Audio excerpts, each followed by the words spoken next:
Hello there, thank you very much for clicking on the episode. You are now officially part of the Talk Mode family, even if we are a little bit on the smaller side. Your voice truly matters, and I love hearing what you think about the show. So if you've been enjoying the content, please consider leaving a review on your favorite podcast app. It really helps the show reach even more awesome listeners like yourself. Or head over to the comment section on YouTube and share your thoughts, comments, and concerns. I will read every single one.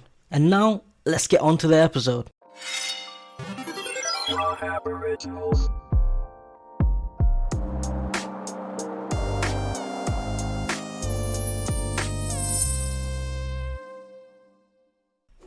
Hello, welcome back to another episode of Talk Mode. Today we're diving into the world of personal finance with a fantastic book titled The Psychology of Money by Morgan Housel, I want to say, if I'm pronouncing that right. Now, this book is weighing in at around 238 pages, first published in 2020. Now, this isn't your typical dry investment guide. Instead, Housel argues that financial success is more about behavior than knowledge.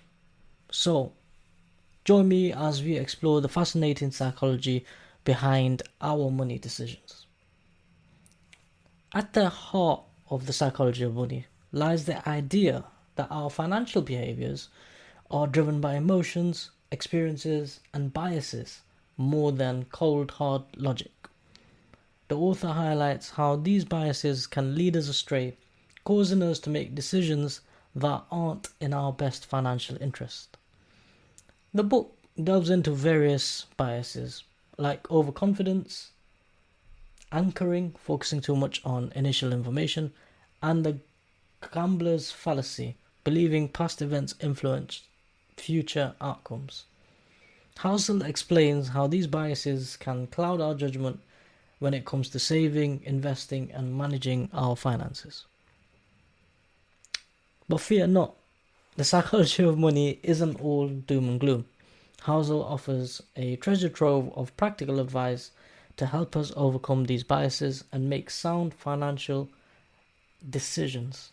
Here are some of my key takeaways that I got from this book. We need to focus on behavior and not returns. So chasing high returns can be risky. Instead, we want to focus on developing good financial habits like saving consistently and living below your means. Point number 2. Time is your friend. The power of compound interest is undeniable. Starting early and letting your money grow over time is far more important than picking the next hot stock. Number 3. Avoid get-rich-quick schemes. Building wealth is a marathon, not a sprint. So don't fall prey to the promises of easy money. Focus on slow and steady progress. And finally, number 4. Embrace reality. The financial world is full of uncertainty. Accept that there will be ups and there will be downs. Don't let your emotions cloud your judgment during volatile periods. The Psychology of Money is a refreshing take on personal finance. It reminds us that financial success isn't just about numbers, it's about understanding ourselves and our relationship with money.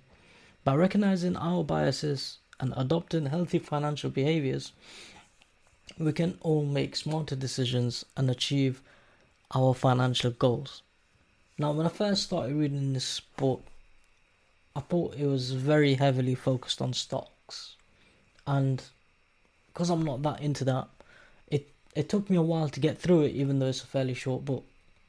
But as the more I read, the more I realized that although a lot of the examples and case studies and stuff that the author talks about are surrounding stocks, you can actually apply the key principles and his psychology that he's talking about can be applied to all different decisions that we make in our lives relating to finance that are not necessarily talking about stocks. It's just everything, all your different decisions, your spending habits, all of that comes into it. So it's actually a really good read. For me, I'm gonna call it a 4 out of 5. It's a great book. It it probably has a space on my shelf at the moment, but I don't know that it's a permanent space because I feel like there are some other books that are relate to me a little bit better than this one does, and that's mainly because it's heavily stocks focused. Is written from an American perspective. I'm obviously from the UK, so the same principles apply, and a lot of them are very useful and not insightful, um, but it's slightly different, and it's written from a different perspective.